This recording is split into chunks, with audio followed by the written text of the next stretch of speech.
Assalamualaikum warahmatullahi wabarakatuh. Kawan-kawan semua, dimanapun berada, gimana hari ini, sehat ya? Harus sehat dong, oke? Sebelumnya saya mau kenalin diri nih. Saya Awan Sony Hartono, statusnya mahasiswa di Farmasi Anur. Hari ini saya mau presentasi tentang penyakit hipertensi dan bagaimana cara mengatasinya. Ya, ini kita lagi di tempat kerja saya. Jadi selain saya kuliah juga kerja. Di sini ada teman saya juga, Mbak Fitria. Mbak Fitria. Oke. Penyakit hipertensi.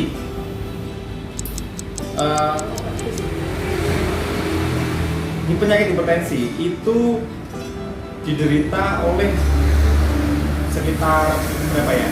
Sekitar 30% dari masyarakat kita di Indonesia.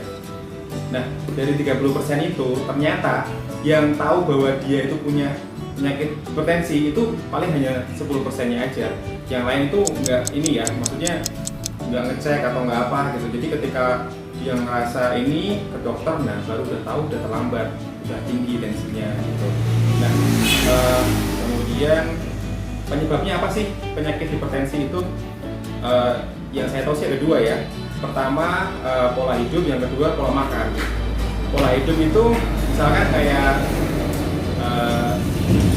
kurang istirahat, kemudian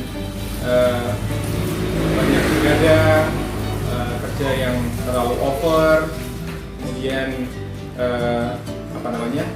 kelelahan, dan kalau yang untuk pola makan itu biasanya terlalu banyak makan santan, garam, asin-asin, kemudian daging merah, apalagi ya, misalkan kayak kurang sayuran dan buah-buahan gitu. Nah, oke. Sekarang saya mau coba dulu nih, tensi saya berapa? Biasanya sih normal gitu. Mbak Widya mungkin bisa bantu saya. Oke, coba kita cek dulu tensinya. Nah, kalau alat, nah ini coba saya mau di tensi dulu ya berapa. Jadi alat tensi itu ada dua. Yang pertama yang tipe kayak gini punya saya nih elektrik ya, dia cuma pakai baterai jadi dia otomatis gitu. Kalau yang dipakai di rumah sakit biasanya dia yang manual itu, yang pakai air raksa di pompa itu. Kalau untuk hasil sih, kalau nggak salah sih lebih akurat yang ini ya, yang air raksa itu ya. Oke. Untuk cara pakainya sendiri, jadi di sini ada tandanya. Nah, dan ada panahnya ini depan, jangan sampai kebalik. Kalau kebalik sebelah sini dia nggak akan detect, nanti keluarnya error. 135 per 119. Oke, terima kasih. Nah, kalau 135 itu masih dalam kategori normal. Jadi kalau di bawah 140 dia masih normal. Yang bagusnya itu kalau 120, 110, 130 itu bagus. Kemudian ini saya mau jelasin tentang bahaya penyakit hipertensi. Penyakit hipertensi ini salah satu penyakit yang disebut sebagai silent killer ya. Jadi dia membunuh secara diam-diam bagi penderitanya, apalagi yang mereka yang nggak pernah ngecek tuh. Nah, sementara salah satu-satunya cara untuk melihat apakah seseorang itu punya hipertensi apa enggak, ya cuma pakai alat ini doang gitu. Jadi kalau nggak pernah kontrol, ya nggak mungkin bisa tahu gitu. Kadang kan ada ya sebetulnya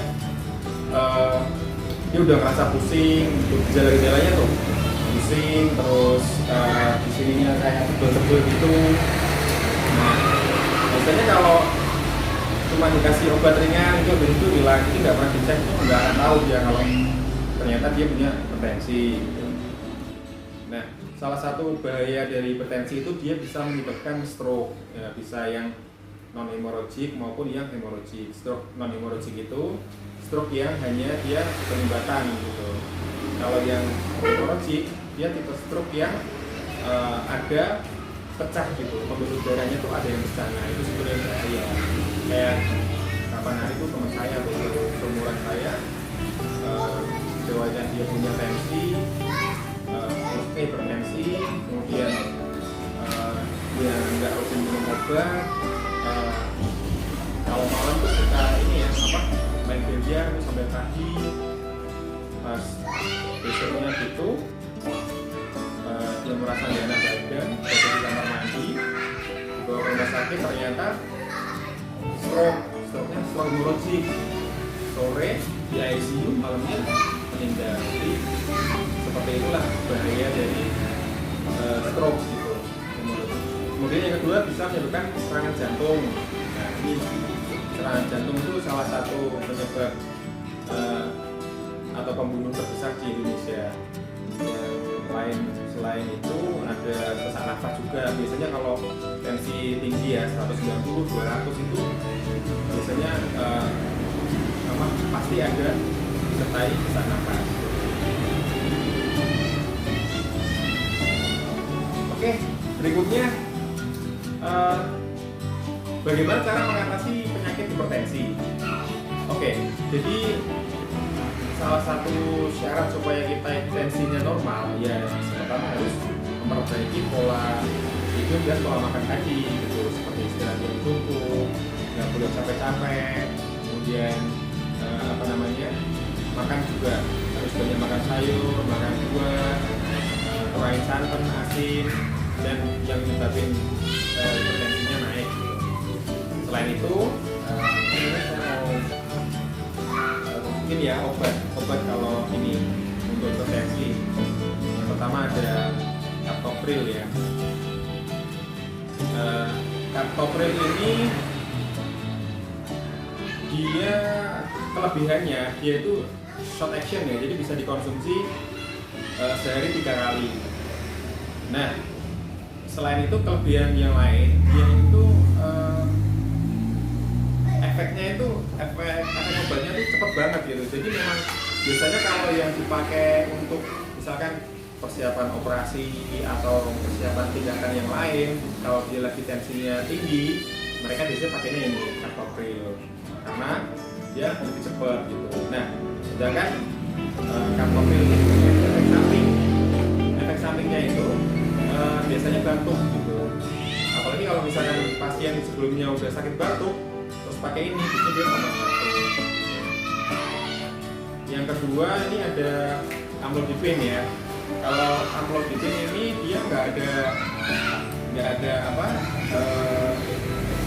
efek samping batuknya gitu. Nah dia ini long action, jadi sehari cuma bisa 1 kali. Biasanya dia ada yang 10 mili, ada yang 5 mili. Kalau saya 10 mili ya. Kalau yang 5 mili biasanya itu dipakai untuk yang hipertensi dengan range antara 140 sampai 160. Kalau yang 10 mili biasanya digunakan untuk 160 ke atas ya, 110 dan seterusnya. Kemudian apa lagi ya? Ini yang berikutnya nih, furosemid.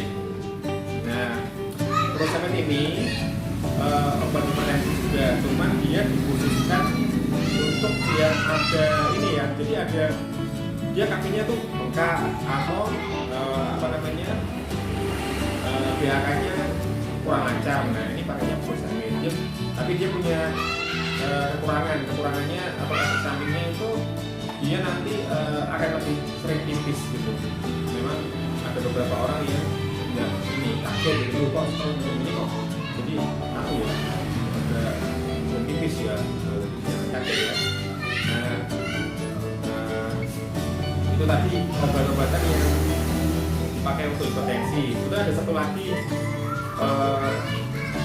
obat tensi yang khusus untuk ibu hamil. Jadi memang kalau ibu hamil kan nggak boleh minum obat sembarangan ya. Jadi itu ada lagi yang khusus untuk ibu hamil.